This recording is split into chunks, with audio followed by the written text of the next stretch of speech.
12살 아이가 사또 앞에 나섰습니다. 아무도 풀지 못한 문제를 들고서 두 손을 가지런히 모은 채로 지금으로부터 약 500년 전 조선 중기의 이야기입니다.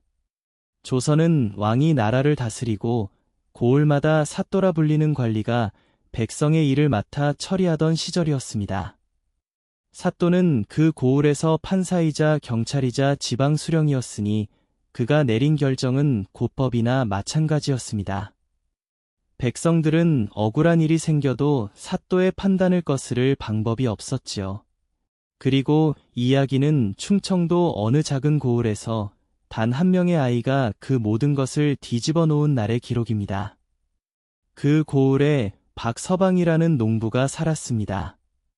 나이는 신을 갓 넘겼고 허리가 굵고 손이 거칠었으며 평생 땅을 일구며 살아온 사람 특유의 눈빛을 가진 이였습니다. 특별히 잘난 구석도 없고 부족한 구석도 없는, 말하자면 그 시절 조선 어디서나 볼 수 있는 평범한 농부였지요.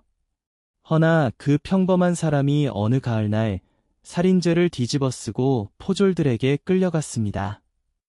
포졸이란 요즘으로 치면 경찰 같은 이들이었는데 서너 명이 박서방의 집으로 들이닥쳐 그를 포박하고 관아로 끌고 갔습니다. 관아란 사또가 일하고 생활하는 관청 건물로 그 시절엔 억울한 일이 생기면 찾아가는 곳이기도 했지만 반대로 죄인으로 끌려가는 무서운 곳이기도 했습니다. 사건은 이러했습니다.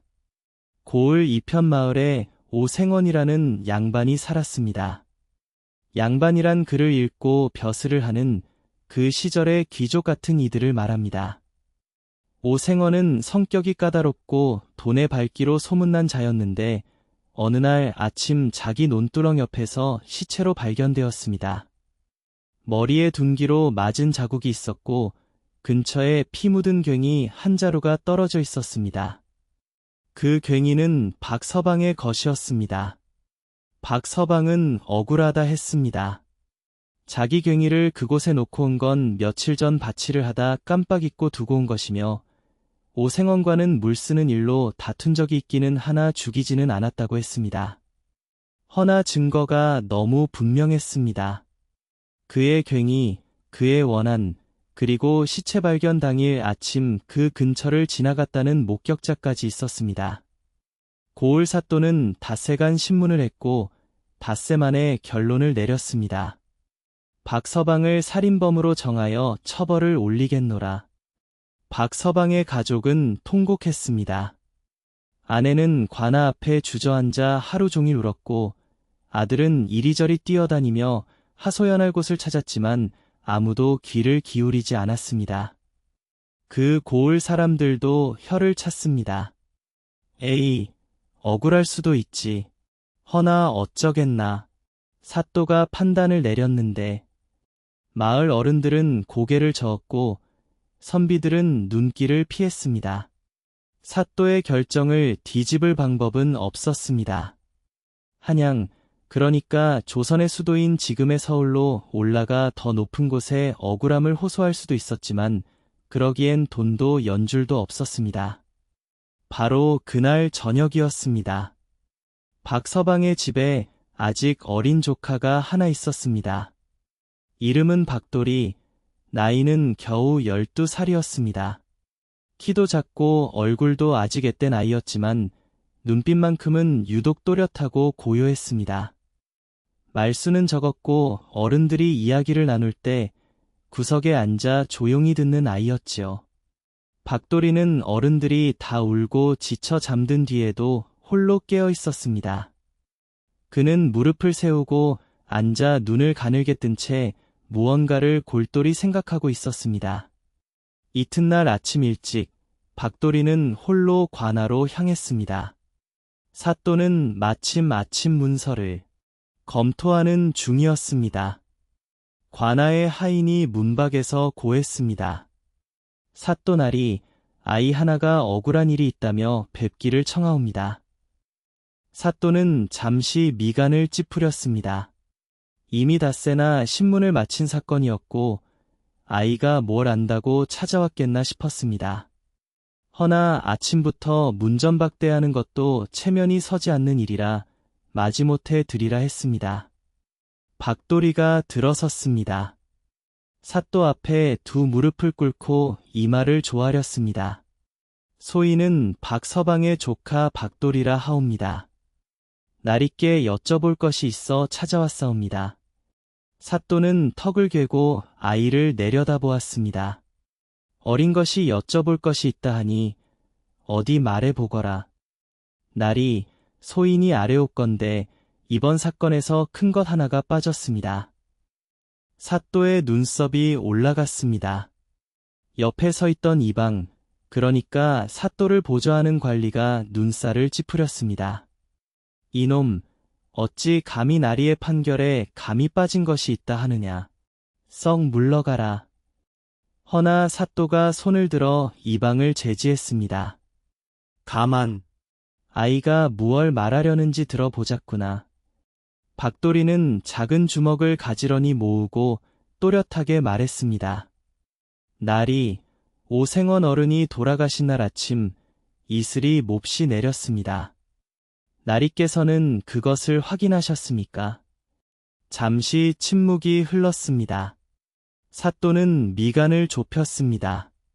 이슬, 그것이 사건과 무슨 상관이냐? 박돌이가 조용히 대답했습니다. 큰 상관이 있사옵니다. 날이 그날 아침 이슬이 아주 심하게 내렸다는 것은 고을 누구나 아는 사실입니다. 논두렁 풀이며 밭두렁 흙이며 모두 흠뻑 젖어 있었지요. 그런데 날이 오생원 어른의 시체 근처에서 발견된 괭이에 핏자국이 있었다 하셨습니다. 그렇다. 그 괭이가 며칠 전부터 논두렁 옆에 있었다면 날이 그 핏자국은 어째서 깨끗하게 남아 있었습니까? 사또의 눈이 흔들렸습니다. 박돌이가 차분하게 이어갔습니다. 그날 아침처럼 이슬이 가득 내린 날이면 밖에 며칠째 놓여있던 쇠붙이는 온통 물기에 젖어 있었을 것입니다. 핏자국이 있었다면 그것은 이미 물에 씻겨 흐릿하거나 아니면 녹물에 섞여 알아보기 어려웠을 것입니다. 허나 나리께서 포졸들에게 들으신 것은 핏자국이 선명하게 남아 있었다는 것이었습니다. 그것은 괭이가 그날 아침 그곳에 놓인 것이라는 뜻입니다. 누군가 오생원 어른을 해하고 그 괭이를 그날 아침 일부러 거기 가져다 놓은 것이지요. 관아 안이 조용해졌습니다. 이방은 입을 다물었습니다. 사또는 팔짱을 풀고 몸을 앞으로 당겼습니다. 계속해 보거라. 날이 또 한 가지가 있사옵니다. 목격자라는 자가 박서방 아저씨가 그날 아침 그 근처를 지나갔다 했습니다. 허나 그 목격자는 오생원 어른의 머슴이었습니다. 오생원 어른이 돌아가셨으니 이제 그 재산이 어디로 갔습니까?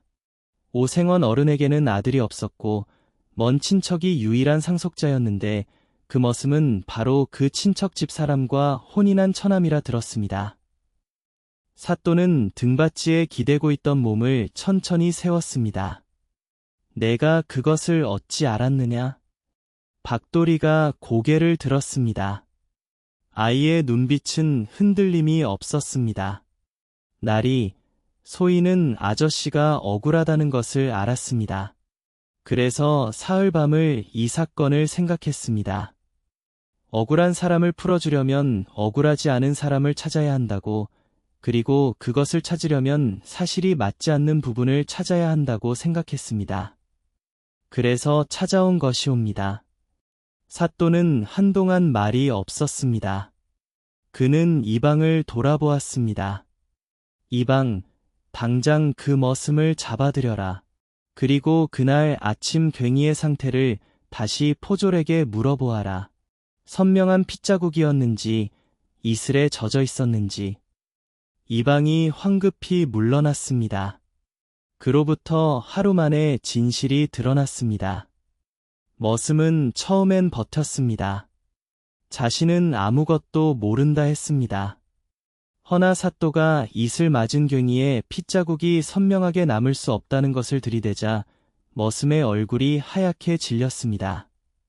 그리고 이내 모든 것을 털어놓았습니다. 오생원은 머슴에게 오래전부터 삭슬 떼어 먹었습니다. 분이 쌓일 대로 쌓인 머슴은 오생원과 다툰 적 있는 박서방에게 죄를 뒤집어 씌울 생각으로 범행을 저지르고 박서방의 괭이를 훔쳐다 놓은 뒤 목격자를 자처한 것이었습니다. 박서방은 그날 오후 풀려났습니다. 관아 문을 나서는 박서방의 눈에서 눈물이 흘렀습니다. 그는 관아 뜰에서 자신을 기다리고 있던 조카를 보고 그 자리에 주저앉아 박도리를 껴안았습니다. 이 녀석아. 말이 나오지 않았습니다. 박서방은 그저 아이의 이름을 부르며 어깨를 들썩였습니다. 박도리는 등을 토닥이며 나지막이 말했습니다. 아저씨가 억울하다는 걸 알았으니까요. 사또는 그날 저녁 조용히 박도리를 다시 불렀습니다. 내 이름이 박도리라 했지? 예, 나리. 나이가 몇이냐? 12살이옵니다.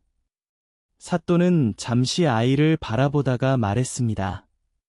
이번 일에서 나는 부끄러움을 느꼈다. 닷새나 신문을 하고도 이슬 한 방울을 생각하지 못했으니 말이다.